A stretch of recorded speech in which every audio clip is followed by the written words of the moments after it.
What'd you do? Well, as we were talking about before, we're trying to prepare the drone, so to speak. For It looks like shit. It does not.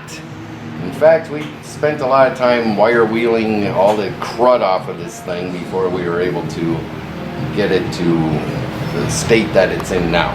So we applied a rust converter to it to make sure that the rust would be sealed in before we top coat it with paint. It has an acid and a polymer. So the acid etches the metal and the polymer seems to fill the pores. So now it encapsulates, that's hilarious, the rust, so it can't spread anymore. And that's a big help on trying to preserve the car, kind of our theme of what we're trying to do, you know. Not restore it, but preserve it longer. So the rust converter has been applied, and we'll top coat that along with top coating the firewall and fender inners. So it'll look much better.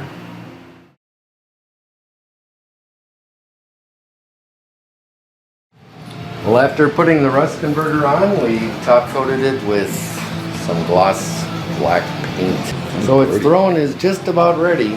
We'll do some more tidying on the hoses and stuff and get these lines looking new again. It'll be all good. See how much difference there is already. That's only a few. Use the steel wool on these and it'll bring it right back to the way that it was. You can use it too on the hoses, surprisingly. That'll bring them back as well. So the next phase of the big block Buick build is our engine here for mock-up purpose. The idea is to get the heads on and the intake so we can use the crane and its plate in order to position it where we need it, along with bolting the engine to this transmission here, which is a Turbo 400, which came with this engine in the Centurion. Woohoo! Put these together with the heads and intake, get that all on the crane, then we'll be able to place it on its throne, and we will determine level, centering, all that sort of fun stuff. We have new frame pad mounts and we have new block mounts too, so it'll be very interesting to see how it lines up in here. We have the heater box mocked up as well, so that we'll see if that head comes in contact with the box at all. The hope is not. We've seen a lot of guys delete these things and we think it's way more badass to have this operational. So we're gonna do what we can to make it operational. The idea too, when you open that hood, it's gonna look very stock. Like, well, there's nothing going on here except for the sound. So the next phase then is having those bolted together and try to maneuver it into position and see where we're at.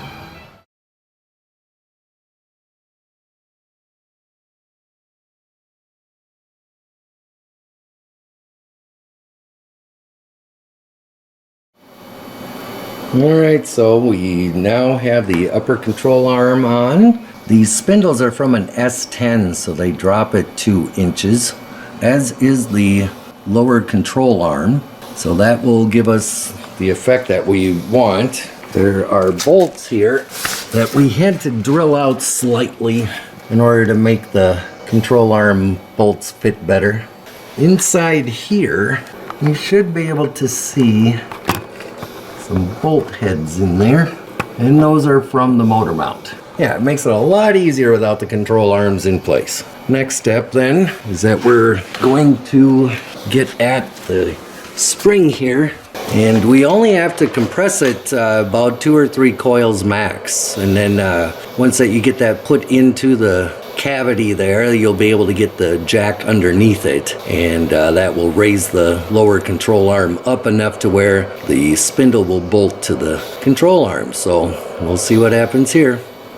Alright, miraculously it is back together. The spring safely installed, ball joints, drop spindle, and we're going to install the dust shield and the brake mechanisms and see about where we go from there. So we have completed the install on the passenger side of the rotor and its bearings and seals that it needs. So we'll demonstrate how we did it for this side. So first, is that the rotor, two styles of bearings. One is the rear one, and the much smaller one is in front. So take the larger bearing, take a glob of grease, whatever flavor you like. This one's cherry. And the idea is that you have to cram this grease into its respective slots in this bearing. The idea is to make sure that you're compressing the grease into the crevices. So as long as you have a pretty good ring of grease that's on this side of it, now you can turn to the other side. It is messy. Get this to cram inside like this.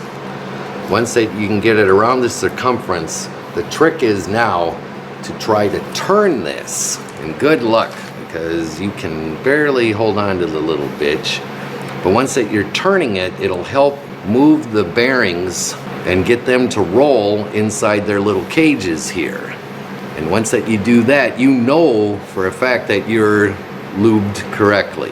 So once that is set, take some of your excess and move it around on the inside part of the race where this race has been installed. These bearings, by the way, came from 1A Auto. All 4 of the pieces to do the front were present and fit correctly. So we highly recommend 1A Auto. And the seals, yes. And that's what I'll show after we get this bearing in, is the seal. So you just set that in there then. This rubber seal here helps keep the grease in, and that rides right in this recess here. Now you can go around with a little hammer and tap it in, but you don't want to distort it. That's the big deal.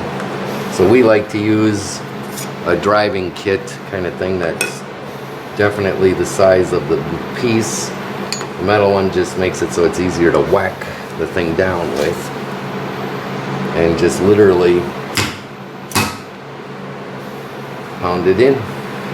You want to make certain, of course, that it's flush. We're using a dead blow. You can use a maul if you want. There.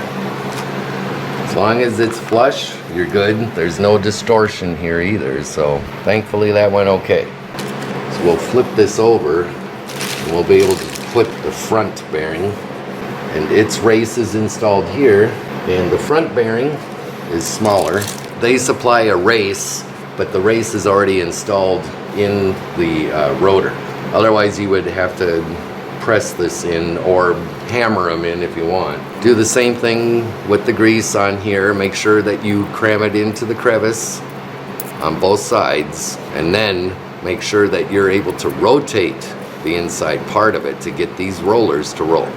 Now the idea is to try to get this up onto there without damaging the seal, obviously, and then also trying to thread the needle here so that we can't have that come out. So we just gingerly place this into its position. See how this kind of slides on now. Is that splined then? Well, no, it's actually just tapered. Oh, okay. And then the threads here are for that nut. Sure. So you don't want to catch that seal on there. And you don't want to be trying to cock this in there sideways or whatever angles. You want to do it dead on. So we got this onto its seal on the back there. We want to do a kind of a test here. This rolls nicely. There's no scraping from that dust shield. A lot of times they get banged up on the bottom or something. You'll have to tweak that back away from the rotor. But we lucked out here. So the next phase then is a washer that has its own tang on it, and you line that up with the flat part of the axle, slip that on, and then the castle nut, thread that on, and there's a thing they call preloading the bearing. These things are way looser than you ever imagined as far as how tight the thing is supposed to be.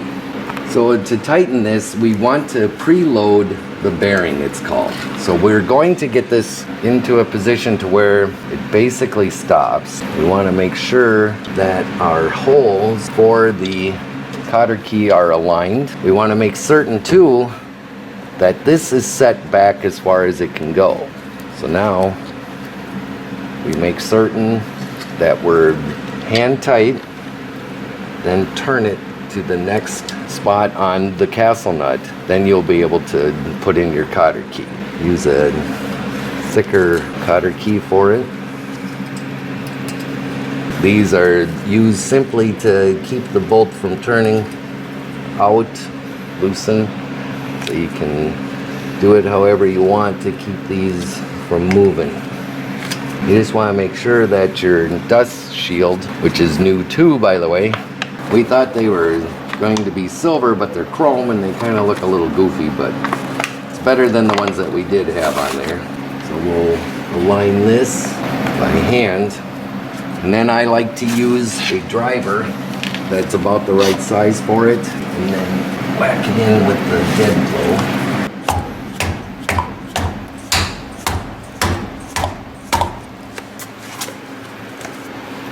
As long as you're flush, you're good. And make certain there's no more other binding on there, and this install is over. It's good. And finally then, before you put the brake calipers on and etc., make certain to clean the face of this. We had cleaned the back of it prior to its install with the brake clean. So we're waiting on the calipers. We ordered a pair online. And once those are in, then the geometry and all that shit hopefully is going to be correct. We'll see.